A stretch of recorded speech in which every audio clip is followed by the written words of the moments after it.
الشيطان الرجيم بسم الله الرحمن الرحيم الحمد لله رب العالمين الصلاة والسلام على النبي الأمي المكي المدني العربي الأبتهي القرشي السراج المضيء والكوكب الدري صاحب الوقار والسكينة المدفون بأرض المدينة الرسول المسدد والمصطفى الأمجد والمحمود الأحمد محبوب إله العالمين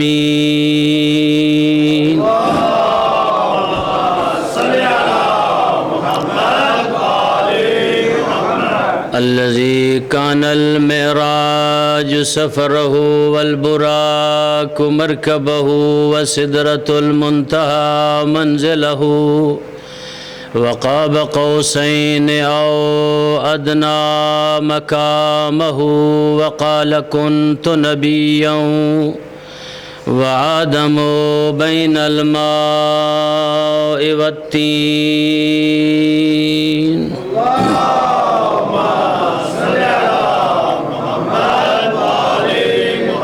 الذي في التوراة اشتهاره وفي الإنجيل أذكاره وفي الزبور أوصافه وفي القرآن إعلانه وما أرسلناك إلا رحمة للعالمين اللهم صل على محمد وآل محمد أما بعد فقد قال الله سبحانه وتعالى في كتابه المجيد وفرقانه الحميد وقوله الحق وهو أصدق القائلين بسم الله الرحمن الرحيم يا أيها الذين آمنوا من يرتد منكم عن دينه فسوف يأتي الله بقوم يحبهم ويحبونه أذلة على المؤمنين أعزة على الكافرين يجاهدون في سبيل الله ولا يخافون لومة لائم ولا يخافون لومة لائم ذلك فضل الله يؤتيه من يشاء والله واسع عليم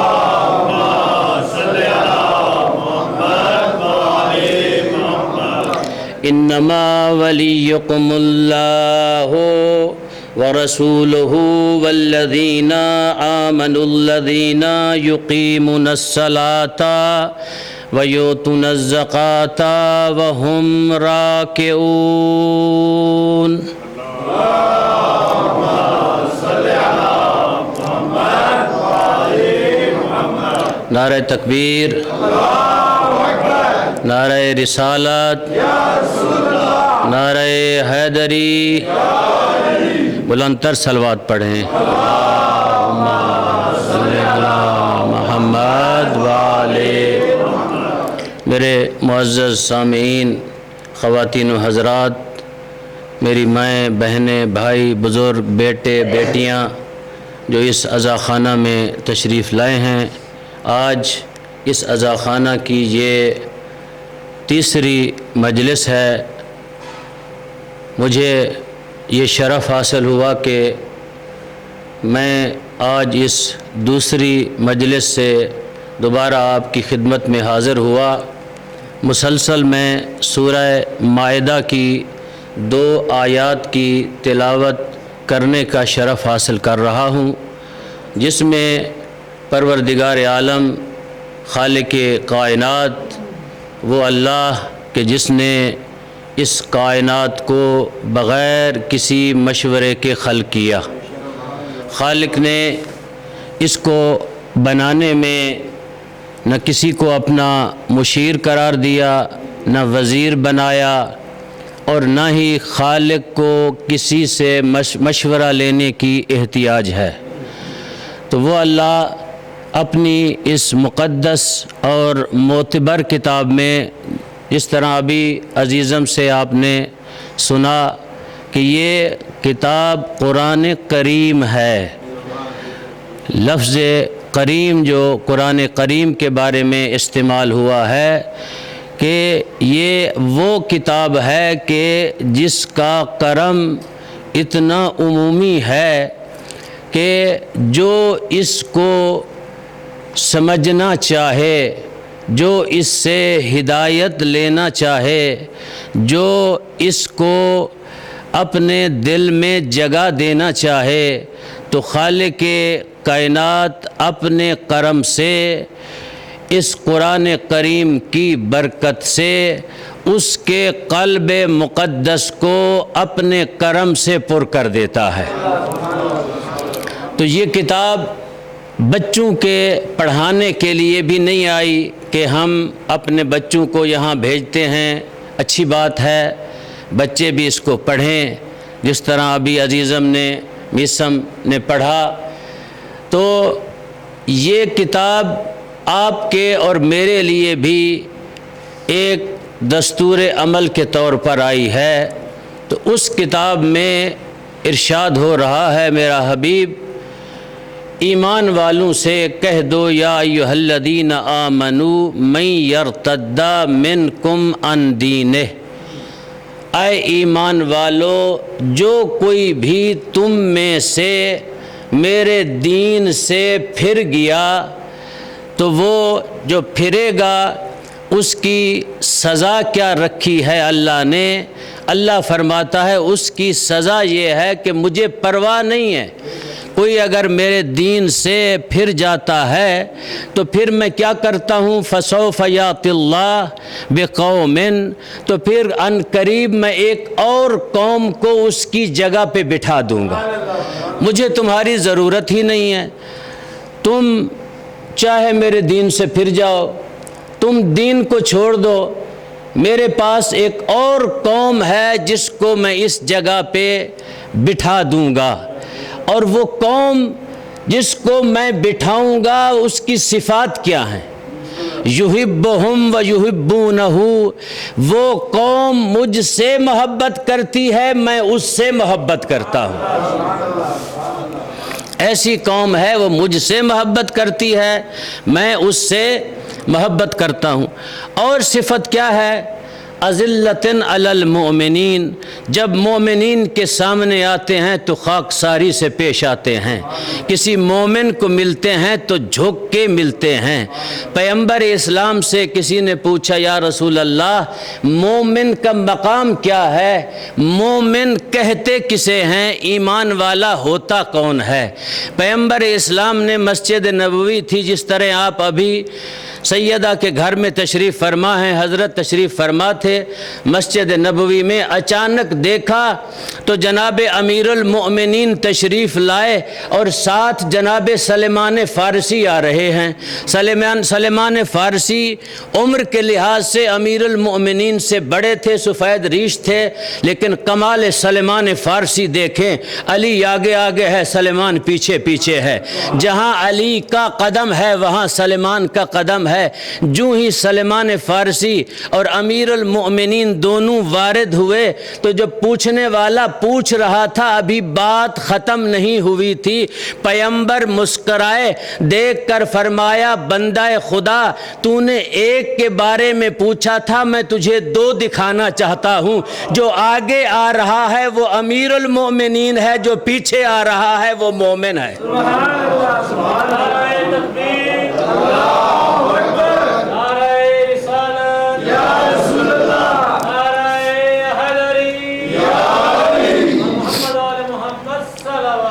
اللہم صلی علی محمد وآلہ۔ جو آگے آ رہا ہے وہ امیر المؤمنین، جو پیچھے آ رہا ہے وہ مومن آ رہا ہے۔ اور فرمایا مومن کے بارے میں سننا چاہتا ہے؟ کہا اس دھرتی پہ کئی ایک مومن ہیں، ایک مومن یہ میرا سلیمان ہے، سلیمان فارسی، یہ مومن ہے اور مومن حقیقی ہے، صحیح ایمان والا۔ آپ نے اس آیت کے آغاز میں کل بھی میں نے ترجمے میں کہا تھا، آپ نے توجہ شاید نہیں فرمائی۔ یا ایھا الذین آمنو، ایمان والوں سے خطاب ہے، اے ایمان والو۔ اس کا مقام ابھی نہیں آیا، اس کی تشریح کا کچھ دن بعد آئے گا انشاءاللہ، تو اس کی تشریح میں اسی دن کروں گا کہ یہ آیت جو ایمان والوں کو خطاب ہے، کہاں ایمان والوں نے غلطی کی اور اللہ نے اس آیت کو نازل کیا۔ اے ایمان والو، جو تم میں سے دین سے پھر جائے گا، تمہاری جگہ پہ ایک قوم کو لے آؤں گا، اور قوم کیا ہوگی؟ وہ اللہ سے محبت کرتی ہوگی، اللہ اس سے محبت کرتا ہوگا۔ تو پیغمبر اسلام نے فرمایا مومن کے بارے میں سننا چاہتا ہے، المؤمن مثل القعبہ، مومن کی مثال ایسے ہے جیسے کعبۃ اللہ کی مثال ہے۔ تو یاد رکھو، یہ ایک تربیتی جملہ دینے جا رہا ہوں آپ کو کہ مومن کی مثال ایسے ہے جیسے کعبۃ اللہ کی مثال ہے۔ کبھی غلطی نہ کرنا کسی مومن کی اہانت کرنے میں، چاہے اگر کوئی آپ سے برا بھلا بھی کہہ دے تو آپ کو قرآن نے جو حکم دیا ہے اسی پہ عمل کرتے ہوئے جب گزر جاؤ گے تو تم کامل الایمان رہو گے، وہ ناقص ایمان بن جائے گا۔ بدلہ لینا یہ جواں مردی نہیں ہے، یہ شرافت بھی نہیں ہے، اس میں عزت بھی نہیں ہے، اس میں شرف بھی نہیں ہے۔ عزت اس میں ہے، میرے آقا علی فرماتے ہیں شرف عزت اس میں ہے، قوت طاقت ہو بدلہ لینے کی اور نہ لے، اس میں شرف ہے۔ اگر طاقت ہو تو نہ لے، اگر طاقت نہ ہو تو پھر طاقت ہی نہیں ہے، وہ چیز ہی نہیں ہے۔ جس طرح بعض بزرگ کہتے ہیں بوڑھے قبلہ میں تو بڑا نیک ہو گیا ہوں، مسجد میں آتا ہوں کبھی گناہ نہیں کرتا۔ اب گناہ کی طاقت ہی نہیں رہی۔ جب تک طاقت تھی تو مسجد میں آتا نہیں تھا، جب طاقت نہیں رہی تو مسجد سے جاتا نہیں ہے۔ تو مسجد میں اس وقت آنا چاہیے جب تیری جوانی ہو۔ جب جوان مسجد میں جاتا ہے تو پروردگار عالم کی آواز آتی ہے، میرا رسول دیکھ یہ میرا بندہ میری دعوت پہ لبیک کہتے ہوئے آ رہا ہے۔ نعرہ تکبیر، اللہ اکبر، نعرہ رسالت، یا رسول اللہ، نعرہ حیدری، یا علی، کیونکہ محمد والے محمد لن تسوا۔ اللہم صلی علی محمد و میرا حبیب دیکھ میری دعوت پہ لبیک کہتے ہوئے کس طرح مسجد کی طرف آ رہا ہے۔ یہ وہ ہے جس پہ میں ناز کرتا ہوں، اللہ کہتا ہے جس پہ میں ناز کرتا ہوں۔ یہ وہ ہے کہ جس پہ عرش الہی پہ رہنے والی معصوم مخلوق کو میں کہتا ہوں دیکھو اس کو، دیکھو میں نے اس لیے انسانیت کو شرف عطا کیا ہے، اس سے سیکھو۔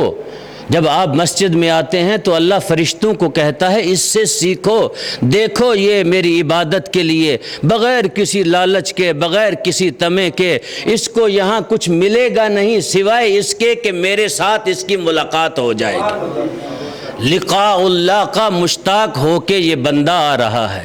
تو عابد اچھا وہ ہے، مومن اچھا وہ ہے جو جوانی میں اللہ کی عبادت کرنے والا ہو، جوانی میں پروردگار کی دعوت پہ لبیک کہنے والا ہو۔ اور صفت کیا ہے؟ پہلی صفت اذلۃ علی المؤمنین اعزۃ علی الکافرین، فرمایا کہ وہ بندہ جس کو وہ قوم جس کو میں اس قوم کی جگہ پہ لے آؤں گا جو میرے دین سے پھر جائے گی، پہلی صفت یہ ہے کہ مجھ سے وہ محبت کرتا ہوگا اور میں اس سے محبت کرتا ہوں گا۔ دوسری صفت یہ ہے کہ وہ ہے جو مومنوں سے جب ملے گا تو کریم ہو کے ملے گا، خاکسار ہو کے ملے گا۔ تیسری صفت کیا ہے؟ جب کافروں کو ملے گا تو اس طرح ملے گا کہ جس طرح ایک شیر دشمن کے اوپر جا کے جھپٹ پڑتا ہے، اس طرح کفار کو ملے گا۔ لیکن افسوس سے کہنا پڑتا ہے ہم نے یہ کام برعکس کر دیا ہے۔ ہم جب کسی مومن سے ملتے ہیں تو ترش زبان سے ملتے ہیں، کسی کافر سے ملتے ہیں تو پھر ہمارے چہرے پہ مسکراہٹ ہوتی ہے، ہم اس سے ملتے ہیں تو پھر ہمارے تیور بدل جاتے ہیں۔ اللہ اس کے برعکس کہہ رہا ہے، جب کسی ایسے سے ملو جو میرا دشمن ہے تو اس سے ایسا میل جول رکھو، اس کو پتہ چلے کہ یہ میرا دوست ہے، مجھے پسند کرتا ہے، اسے دوست نہیں رکھتا۔ تو آپ کو اللہ نے حکم دیا ہے کہ آپ جب مومنین سے ملیں تو خاکساری سے ملیں، جب کفار سے ملیں تو اس طرح ملیں اپنے آپ کو عزت شرف عطا آپ کو ہو جائے۔ اس کی مثال اس زمانے کی ایک شخصیت رحمت اللہ علیہ حضرت امام خمینی، جو اس صدی کی ایک عظیم شخصیت تھی۔ افسوس ہوتا ہے جب آپ سوشل میڈیا پہ آپ بھی دیکھتے ہوں گے، بہت سارے جوان یہاں تشریف فرما ہیں، جب میں اب دیکھتا ہوں کچھ کوتاہیاں ہماری بھی ہیں، عمامہ پوش لوگوں کی بھی، ہم نے بھی غلط کام اور غلط چیزیں لوگوں کو بتائی ہیں تو لوگ اب دین سے پھر چکے ہیں۔ افسوس ہوتا ہے جو لوگ گالیاں دیتے ہیں ایسی عظیم ہستیوں کو جو اس صدی میں شیعیت کا تعارف کرانے والی شخصیت ہے، جو اس صدی کی وہ شخصیت ہے کہ جس نے عالم اسلام پہ پھر علی ولی اللہ کا پرچم گاڑ دیا، بلکہ یوں کہوں عالم اسلام نہیں بلکہ پوری کائنات پہ علی ولی اللہ کا علم گاڑ دیا۔ یہ ایسی شخصیت تھی، اور کچھ لوگوں نے افراط کی، کچھ لوگوں نے تفرید کی، کچھ آگے بڑھ گئے امام خمینی کی شان بیان کرنے میں، کچھ بدبخت توہین کرنے پہ تل گئے، کچھ نے یہ کہنا شروع کر دیا کہ امام خمینی امام حسین سے بھی آگے تھے، معاذ اللہ استغفر اللہ، جبکہ امام خمینی خود ان کا یہ جملہ آج تک مجھے یاد ہے، جب وہ زندہ حیات تھے، میں ایران میں تھا تو سال میں 2-3 مرتبہ وہ خطاب ٹی وی پہ کیا کرتے تھے، ان کا یہ جملہ موجود ہے کہ میں فخر سمجھتا ہوں جو امام حسین کی عزاداری میں لوگ آتے ہیں ان کے جوتوں کے تلووں کی مٹی اٹھا کے اپنی آنکھوں کو لگاؤں، اس کو میں فخر سمجھتا ہوں۔ ایسی شخصیت جو امام حسین کو اس طرح چاہتی ہو، اس کو لوگ کہیں گالیاں دیتے ہوں۔ یہ جملہ جو ہے عزت علی الکافرین، اس صدی میں اس کو ثابت کیا اس شخصیت نے، جب روس کے سابق صدر نے اپنے ایلچی کو بھیجا، جب امام خمینی نے خط لکھا تھا بھیجا امام خمینی کی خدمت میں۔ امام خمینی کی عادت یہ رہی ہے کہ جب بھی کوئی ملنے آتا ہے تو آغا خمینی پہلے آ کے بیٹھا کرتے تھے، بعد میں لوگ آتے تھے، لیکن اس دن سید احمد خمینی نقل کرتے تھے کہ آغا آئے بیٹھے اور اٹھ کے چلے گئے۔ ہمیں سمجھ نہیں آئی کہ کیوں چلے گئے، جب چلے گئے تو فرما کے گئے کہ جب وہ آ جائے بندہ تو مجھے بلانا، میں پھر آؤں گا۔ واپس آئے، جب وہ بندہ آیا آ کے بیٹھا، پھر امام خمینی تشریف لے آئے تو امام خمینی جب آئے تو وہ کھڑا ہو گیا امام خمینی کے لیے، امام خمینی نے سلام کیا، ان کو بٹھا دیا۔ جب وہ بندہ چلا گیا، سید احمد پوچھتے ہیں میں نے پوچھا آغا آپ کی عادت آج تبدیل کیوں ہو گئی؟ کہا میں نے جب وہ پہلے بیٹھ گیا تھا میرے ذہن سے وہ بات نکل گئی تھی، میں نے سوچا اللہ نے کہا ہے کہ مومن کو اللہ نے کافر پہ عزت عطا کی ہے، شرف عطا کیا ہے، اگر میں پہلے پہلے بیٹھ جاؤں تو یہ میزبانی کے تقاضے ہیں، میں اس کے استقبال کے لیے کھڑا ہو جاؤں، لیکن اگر وہ پہلے بیٹھ جائے گا میں آؤں گا تو وہ میرے لیے کھڑا ہو جائے گا۔ میں پسند نہیں کرتا تھا کہ نمائندہ اسلام کسی کے لیے کھڑا ہو جائے، بلکہ نمائندہ کفر کھڑا ہو نمائندہ اسلام کے لیے۔ ایک بلند تر صلوات پڑھیں۔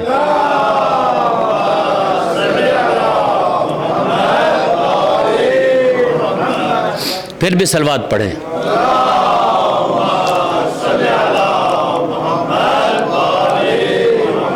اس کے بعد چوتھی صفت اس قوم کی، عباشہ جی آج آپ کا بھی آخری دن ہے، چوتھی صفت اس قوم کی کیا ہے؟ یجاہدون فی سبیل اللہ، اللہ کے راستے میں جہاد کرتے ہوں، راہ خدا میں جہاد کرتے ہو۔ جہاد کی کئی قسمیں ہیں، ان قسموں میں سے ایک قسم جس کے اللہ کے راہ میں جہاد کرنے والے لوگوں میں سے آپ بھی ہیں کہ آپ نے اپنا وطن چھوڑا، ملک چھوڑا، دیار غیر میں آئے اور پرچم اسلام کو آ کے نصب کیا۔ آپ جب راستہ چلیں، گلی میں جائیں، سڑک پہ چلیں، کسی دفتر میں کام کریں، کہیں جائیں تو یہ ثابت کریں، آپ کو کہنا نہ پڑے بلکہ دیکھنے والا کہے کہ یہ نمائندہ اسلام بیٹھا ہوا ہے۔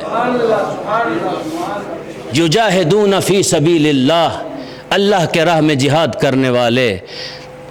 آخری صفت ولا یخافون لومۃ لائم، اور وہ خوف نہ کرتا ہو کس سے؟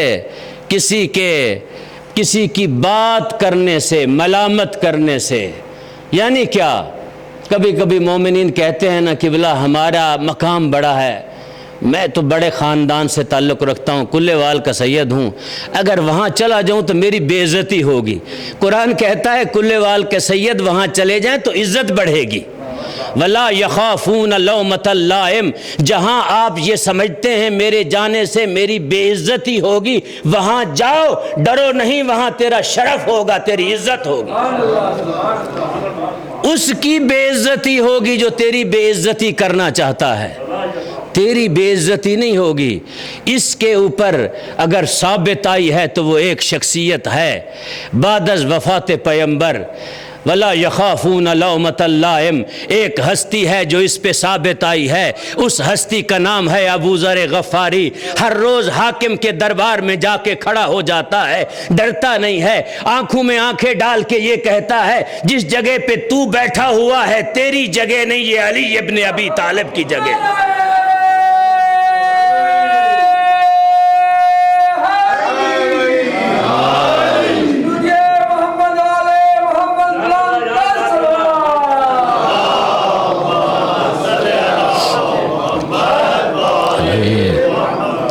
یہ تیری جگہ نہیں، یہ علی ابن ابی طالب کی جگہ ہے۔ اس زمانے کے ابو ذر بنو، اس زمانے کے سلمان بنو، اپنے اندر یہ قوت پیدا کرو، یہ طاقت پیدا کرو، نہ ڈرو کسی سے۔ وہاں جاؤ جہاں سمجھتے ہو مجھے شرمندگی ہوگی، وہاں جاؤ۔ آپ تو ان ائمہ کو ماننے والے ہیں، علی سے لے کر مہدی تک، وہاں گئے ہیں جہاں ان کے دشمن تھے، شرمائے نہیں، وہاں گئے ہیں، مقابلہ کیا دشمنوں کا، کھڑے ہوئے ہیں، سیسا پلائی دیوار بن کے کھڑے ہوئے ہیں، اور جب وہاں گئے ہیں بات کی ہے اسلام کی تو دشمن شرمندہ ہوا ہے۔ اب ان سے پہلی شخصیت سے لے کر آخری تک کسی ایک کا مطالعہ کریں، دشمن کو شرمندگی ہوئی ہے۔ تو کل میں نے عرض کیا سورہ جمعہ کی پہلی آیات تلاوت کی تھیں، جناب ابو طالب، کیونکہ امیر المومنین سے متعلق مجھے اس عشرے میں کچھ باتیں کرنی ہیں، آج کوشش کروں گا جناب ابو طالب کی شخصیت کے بارے میں کچھ باتیں کر کے اس کو میں تمام کروں اور کل وارد ہو جاؤں امیر المومنین کی شخصیت کے بارے میں۔ کل میں نے عرض کیا تھا کہ 10 خصوصیات کا مالک ہے ابو طالب۔ کب؟ ابھی ظہور اسلام نہیں ہوا تھا، ابھی اسلام نہیں آیا تھا۔ علی کے باپ کی عظمت دیکھو، عزت دیکھو، شرف دیکھو، مقام دیکھو، ابھی ظہور اسلام نہیں ہوا۔ وہ باتیں جو قرآن نے بعد میں بتائی ہیں ابو طالب نے پہلے اپنائی ہیں۔ قرآن اس کا بعد میں تذکرہ کر رہا ہے۔ ابو طالب اپنے اندر ان باتوں کو پہلے جگہ دے رہا ہے۔ ان باتوں میں سے پہلی بات، ابو طالب حکیم الامہ تھے۔ حکمت کے دروازے اور حکمت کی باتیں ابو طالب نے لوگوں تک پہنچائیں، سکھانے والا یہ تھا۔ اور دوسری چیز، حلم ابو طالب کے پاس تھا، حلیم الطبع تھے۔ حلم، جو بچے بیٹھے ہیں ان کے لیے حلم کہتے کسے ہیں، حلیم الطبع کہتے کسے ہیں؟ حلیم الطبع اسے کہتے ہیں جب کوئی دشمن بھی آ کے ملے تو یہ محسوس کرے کہ اس سے بڑا کریم ہے ہی کوئی نہیں۔ مؤرخین یہ لکھتے ہیں، مفتی صاحب نے سیرت امیر المومنین میں درج کیا ہے کہ حضرت ابو طالب نے جنگ میں بھی کبھی حلم سے دوری اختیار نہیں کی۔ جنگ کے اندر بھی حلیم الطبع تھے، حلم تھا جناب ابو طالب کے پاس، جنگ کرتے تھے، حلیم الطبع تھے۔ اس کے بعد تیسری صفت جناب ابو طالب کی علم، سب سے بڑی صفت ہے علم کی۔ علم اتنا تھا ابو طالب کے پاس، قرآن حکیم ابھی نازل نہیں ہوا، پیغمبر اسلام نے ابھی قرآن حکیم کی تلاوت نہیں کی، ابھی ظہور اسلام ہوا نہیں، تو وہ باتیں جو قرآن میں درج ہوئیں ان باتوں کا تذکرہ ابو طالب نے پہلے کر دیا۔ یہ گھر وہ ہے، اس گھر کی عظمت یہ ہے۔ اس گھر کے بڑوں کو دیکھو، حضرت عبد المطلب نے جب کسی دیت کو مقرر کیا تو خالق نے عین ہی اسی دیت کو قرآن میں دیت کا حصہ بنا دیا۔ تو بس یوں کہوں، ایک بزرگ عالم کا جملہ ہے، استاد العلماء فرمایا کرتے تھے، یہ گھر وہ ہے، اس کی تمام فردیں جہاں سے آپ اس گھر کو دیکھنا چاہیں، بلکہ میں یوں کہوں، وہ فرمایا کرتے تھے یہ گھر وہ ہے کہ کسی نبی سے شیطان نے بیوی کو چھین لیا، کسی نبی سے شیطان نے بیٹے کو چھین لیا، کسی نبی سے شیطان نے کسی پیاری چیز کو چھین لیا، لیکن یہ گھر وہ ہے کہ اس گھر سے شیطان کو جرت نہ ہوئی کہ اس گھر کی کنیز فضہ کو چھین لے۔ محمد علیہ محمد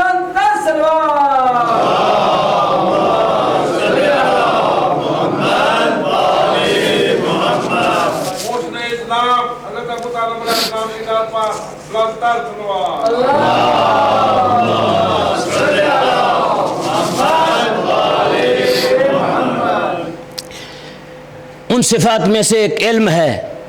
عرض کر رہا تھا قرآن کا نزول نہیں ہوا، ابو طالب نے جو اصول بنائے، بعد میں خالق نے اپنے حبیب سے کہا، اللہ جانے کتنا پسند تھا کلام ابو طالب، پروردگار کو کتنی محبت تھی پروردگار کو جناب ابو طالب سے، کہا کہ میرا حبیب اس چیز کو قرآن کا حصہ بنا دیا جائے۔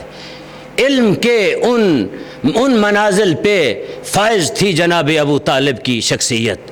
اس کے بعد باری آتی ہے کس کی؟ بلاغت کی۔ جب گفتگو کرتے تھے اس طرح فصیح و بلیغ گفتگو کرتے تھے، ہر ایک بندہ اپنے عقل کے مطابق ابو طالب کی بات کو سمجھتا تھا۔ بلکہ یوں کہوں کہ ابو طالب اس ہستی کا نام تھا جس بندے کے سامنے جو بات پیش کرتے تھے، میں کہا کرتا ہوں دوستو، دو ہی باتیں ہو سکتی ہیں، یا تو یہ ہو سکتا ہے کہ ابو طالب کی بات لوگوں کے دل میں گھر کر جاتی تھی، یا پھر ابو طالب کا رعب و دبدبہ اتنا تھا، علی کے باپ کا رعب و دبدبہ اتنا تھا کہ علی کا باپ جو بات کرتا لوگ کہتے ہمیں یہ سمجھ آ گئی، جس طرح بچے کو بات سمجھاتے ہیں، کہتا ہے سمجھ نہیں آئی۔ جب غصے سے مولانا بات کرتے ہیں سمجھ آئی ہے، کہتے ہاں قبلہ ہمیں سمجھ آ گئی ہے۔ تو ابو طالب کا رعب و دبدبہ یہ تھا، جب بھی بات کرتے تھے بڑے بڑے سر جھکا کے کھڑے ہو جاتے تھے۔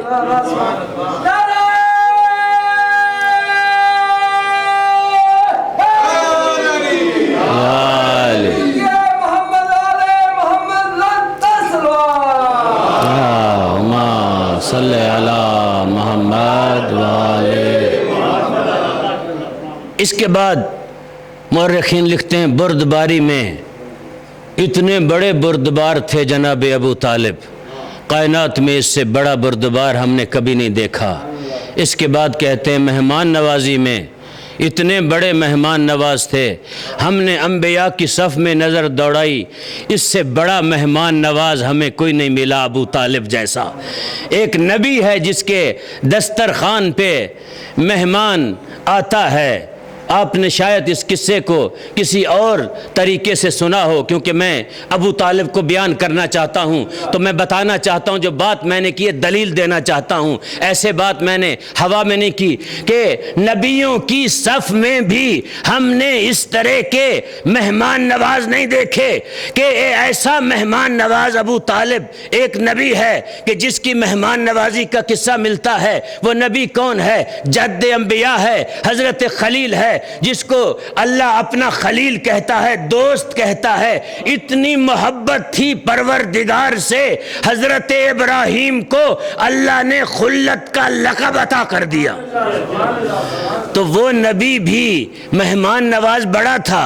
حضرت ابراہیم خود کھانا بغیر مہمان کے نہیں کھاتا تھا۔ 3 دن تک مہمان نہیں آیا، دسترخوان لپیٹ دیا، کھانا نہیں کھایا۔ تیسرے دن بشریت کا تقاضا تھا، راستے میں جا کے کھڑے ہو گئے، ایک مہمان گزرا، کہا بندہ خدا آپ میرے گھر آ کے کھانا نہیں کھاؤ گے؟ جب کھانا کھانے کے لیے وہ بیٹھا دسترخوان پہ تو ابراہیم خلیل خدا نے جو ہی وہ بیٹھا دسترخوان پہ کھانے کی طرف ہاتھ بڑھایا، دسترخوان لپیٹ دیا، اس سے اٹھا دیا۔ جب مہمان جانے لگا آواز پروردگار آئی، ابراہیم تو نے اس کو بلا کے اپنے دسترخوان سے اٹھا کیوں دیا؟ کہا بارے الہ میں تیرا دوست ہوں، یہ تیرا دشمن ہے، میں پسند نہیں کرتا تیرا دشمن میرے دسترخوان پہ کھانا کھائے۔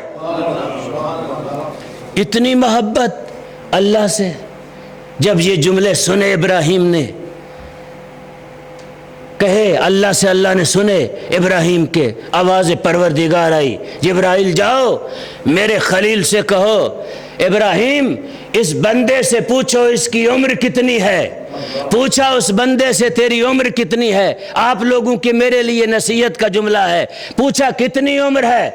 کہا 70 یا اس سے اوپر میری عمر ہے۔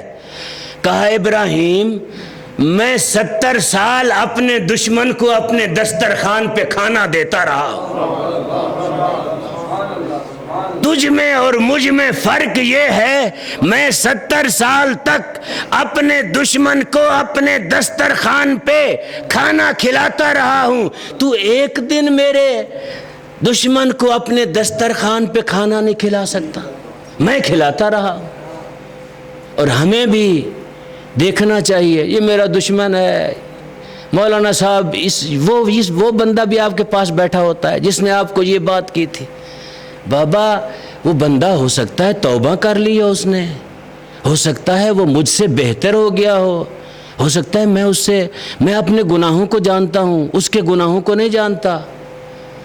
مجھے نہیں پتا کہ اس کے کتنے گناہ ہیں، مجھے اپنے گناہوں کا پتہ ہے، اپنی نیکیوں کا پتہ ہے، اپنی نمازوں کا پتہ ہے، ریاکاری کا بھی پتہ ہے، لیکن مجھے دوسرے مومن کے بارے میں نہیں پتہ۔ جب پتہ نہیں ہے مجھے تو پھر مجھے حسن ظن رکھنا چاہیے۔ جب وہ میرے پاس آ جائے تو میں اس طرح پیش ہوں جس طرح میرا اللہ چاہتا ہے، جس طرح پروردگار کی رضا ہے۔ کہا کہ ابراہیم ایک دن تیرا مہمان بنا، تو نے اٹھا دیا۔ یہ تھے ابراہیم۔ آؤ دیکھو کس کو؟ اولاد ابراہیم میں فخر ابراہیم جناب ابو طالب کو دیکھو۔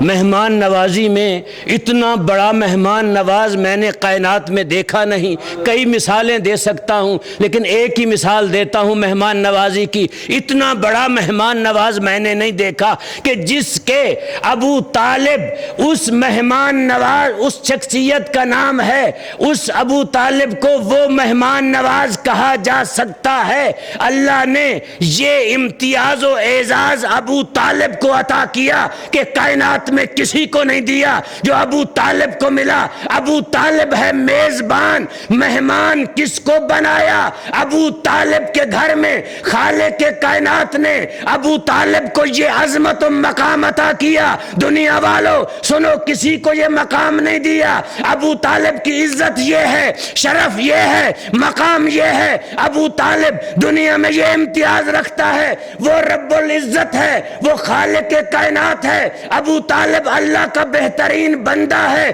ابو طالب کے دسترخوان کو اتنا عظیم بنا دیا۔ میزبان ابو طالب ہے، مہمان میرا مصطفیٰ ہے۔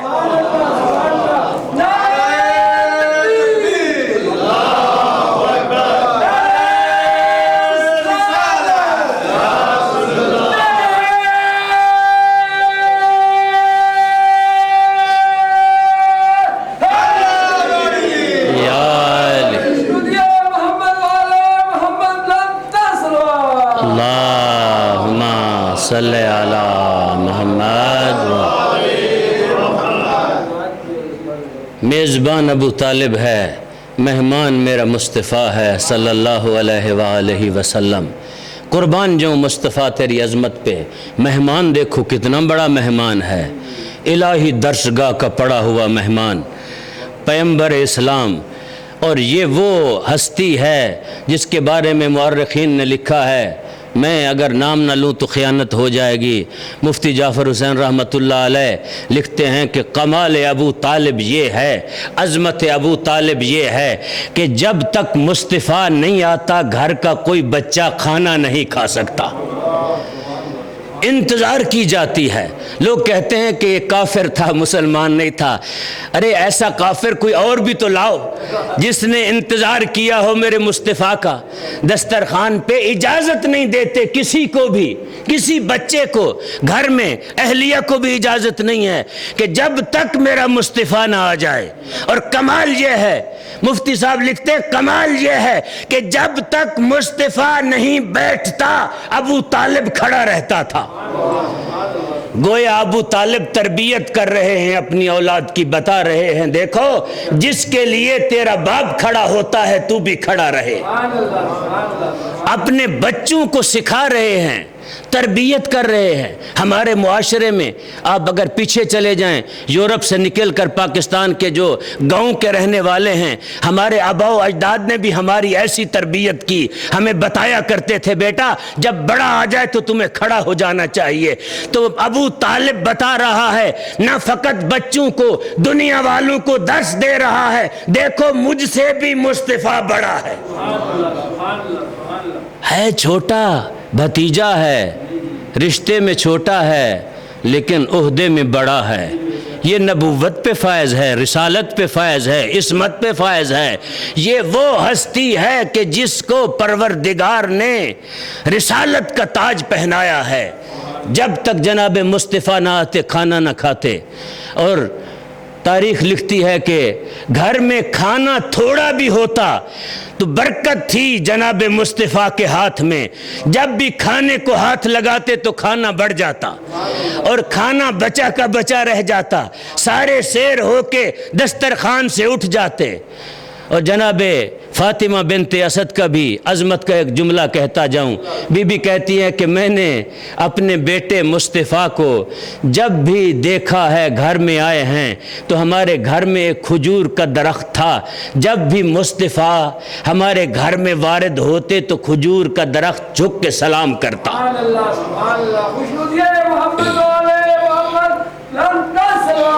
اللہم صلی علی محمد۔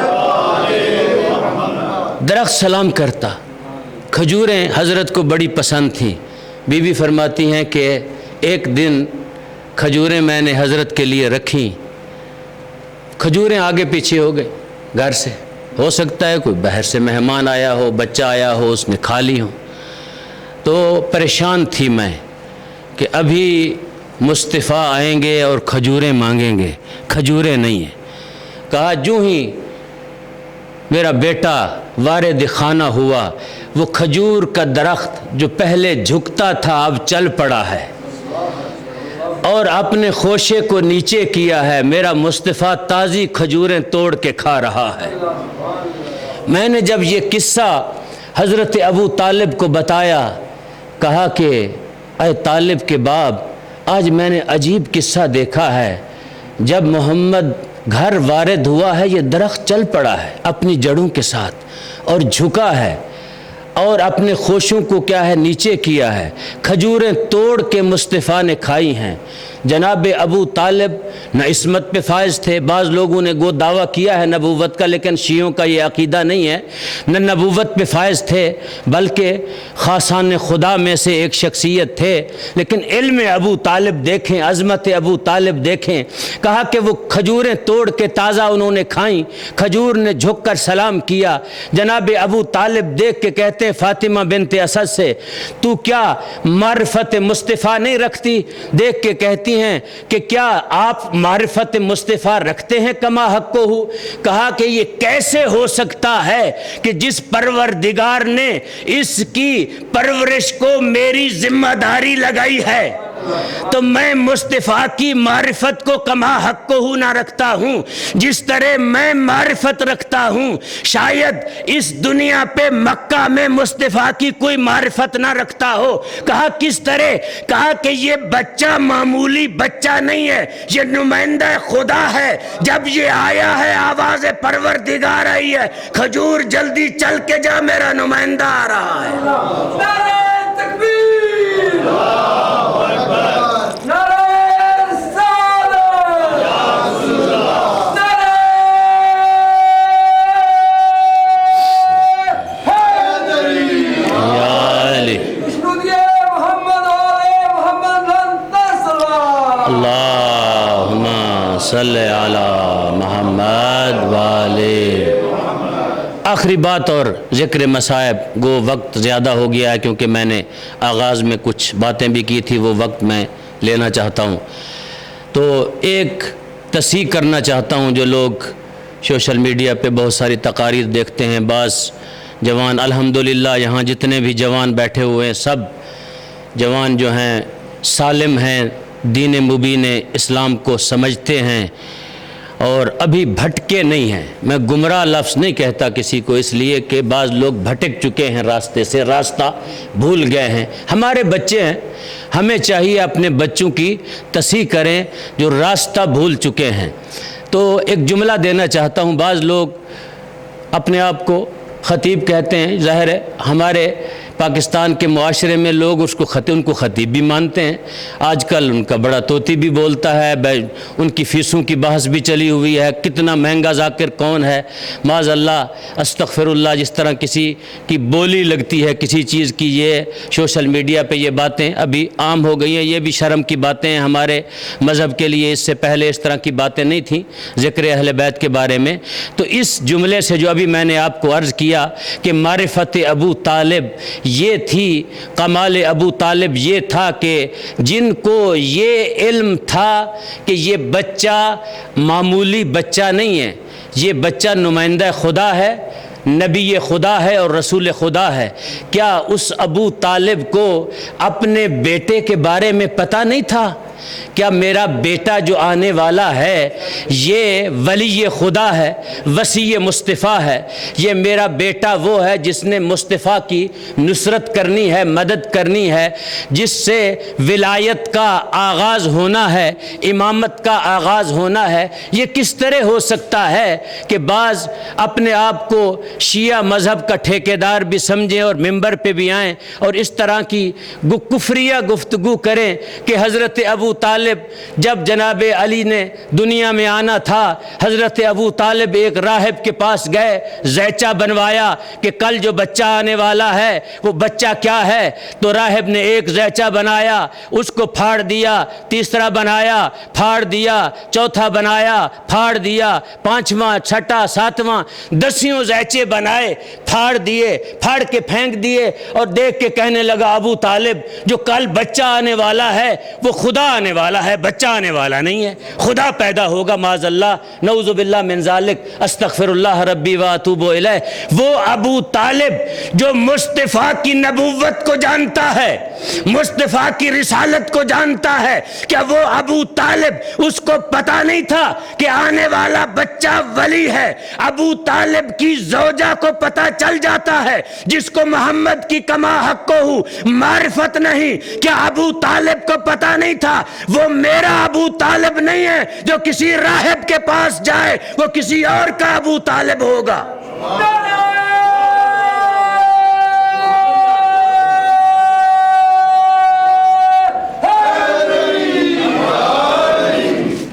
کسی راہب کے پاس جا کے بچے کے بارے میں پوچھے۔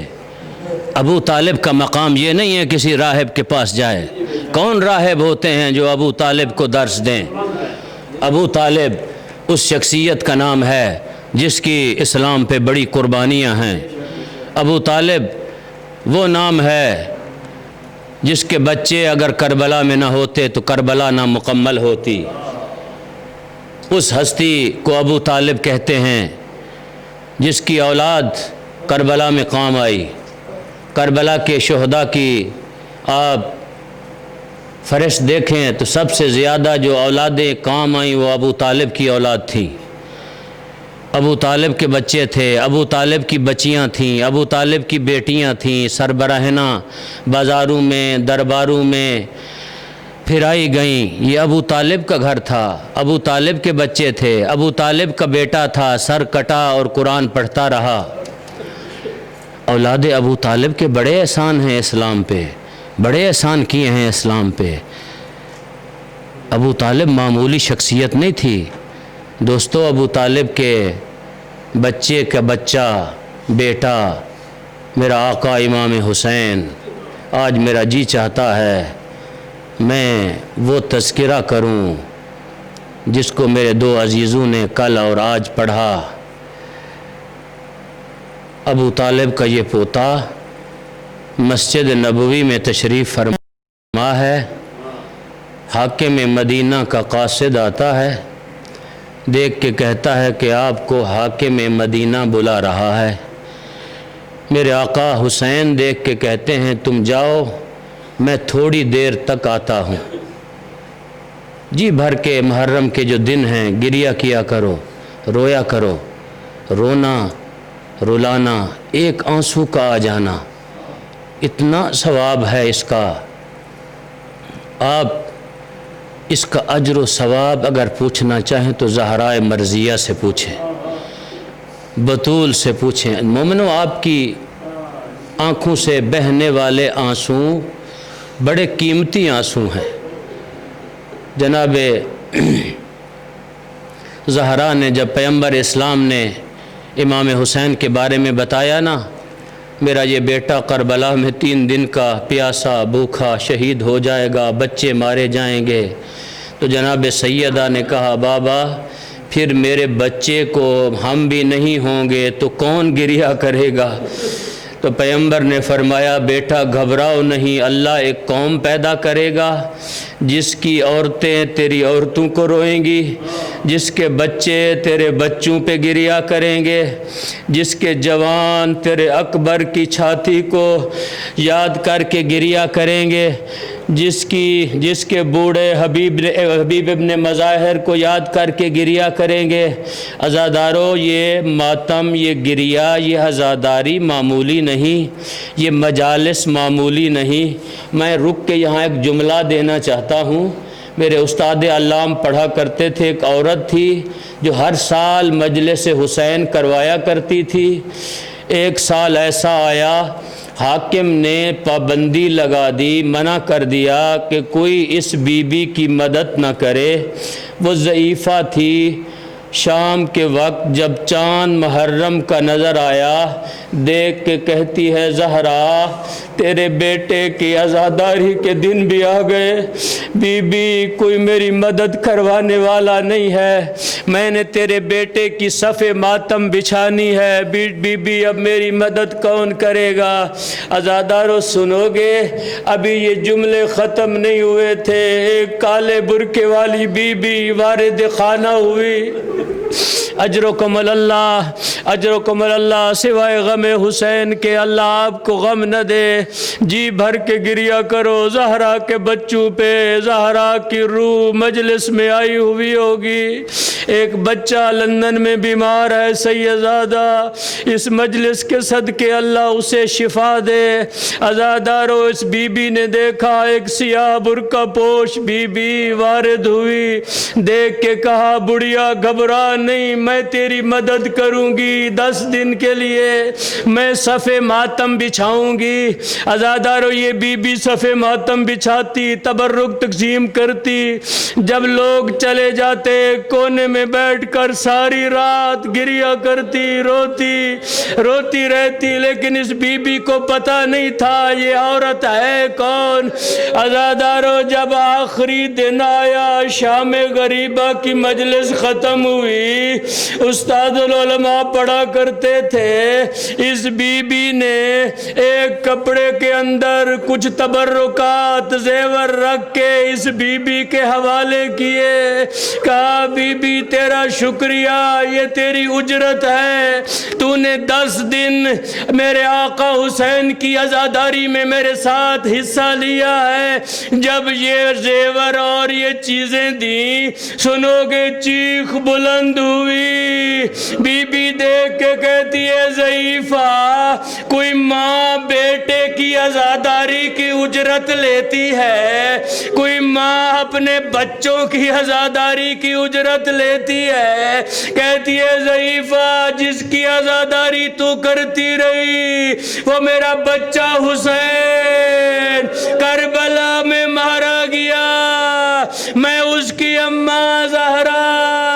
عزادارو آج زہرا کا یہ بچہ مسجد سے چلا بیت الشرف میں آیا، زینب عالیہ نے بی بی نے حسین کے چہرے کو دیکھا، موت کی زردی تھی، بھائی کے گلے میں باہیں ڈال کر کہا بھائیا آج پریشان کیوں ہے؟ میرے آقا دیکھ کے کہتے ہیں بہن زینب ولید نے دربار میں یاد کیا ہے رات کے وقت۔ عزادارو سنو گے، بی بی نے کہا بھائیا میں تجھے تنہا نہیں جانے دوں گی، اکبر جلدی آؤ، قاسم جلدی آؤ، عباس جلدی آؤ، نو محمد، سب بچوں کو بلایا، بھائیوں کو بلایا، کہا بھائی کے ساتھ جاؤ۔ بنی ہاشم کے جوان چلے، حسین وارد دربار ہوئے، جب وارد دربار ہوئے عزادارو اندر یہ مشورہ ہو رہا تھا جب حسین آئے تو اس کے لیے کرسی نہ چھوڑی جائے، روب اتنا تھا، صدر کرسی ملی، میرے آقا حسین کرسی پہ بیٹھے، ولید نے خط رکھا، میرے آقا حسین نے پڑھا، کلمہ استرجاع جاری کیا، اور اس کے بعد ولید نے دیکھ کر کہا حسین تیرا کیا خیال ہے؟ دیکھ کر کہا ولید رات کے وقت مجھ سے بیعت نہ لے، دن کے وقت مجھے بلانا اور لوگوں کو بھی بلانا، میں بتاؤں گا میں کون ہوں اور تو کس کی بیعت لینا چاہتا ہے۔ عزادارو جب یہ جملے ولید نے سنے، دیکھ کر کہا اچھا چلے جائیں صبح آ جانا۔ پاس بیٹھا ہوا ملعون مروان دیکھ کے کہتا ہے ولید یہ تو کیا کر رہا ہے؟ اگر حسین ابھی ہاتھ سے چلا گیا تو کل ہاتھ میں آنے والا نہیں ہے، ابھی حسین کی گردن اڑا دے۔ گردن اڑانے کا نام آنا تھا، فاطمہ کے بیٹے کو جلا لایا، نعرہ تکبیر بلند کیا، علی کا شیر عباس وارد دربار ہوا، تلوار کو نکالا، کہا کون ہے جس نے حسین کے قتل کا نام لیا؟ میں کہوں گا مولا عباس۔ کاش کربلا میں عصر عاشور ہوتے جب حسین کی گردن پہ شمر ملعون نے تلوار رکھی ہوئی تھی، دیکھ کر کہہ رہا تھا کوئی ہے تو چھڑوائے۔ زینب کے سر پہ قرآن تھا، بی بی کہتی تھی میرا اللہ، میرا اللہ، میرا بھائیا حسین۔ ماتم حسین۔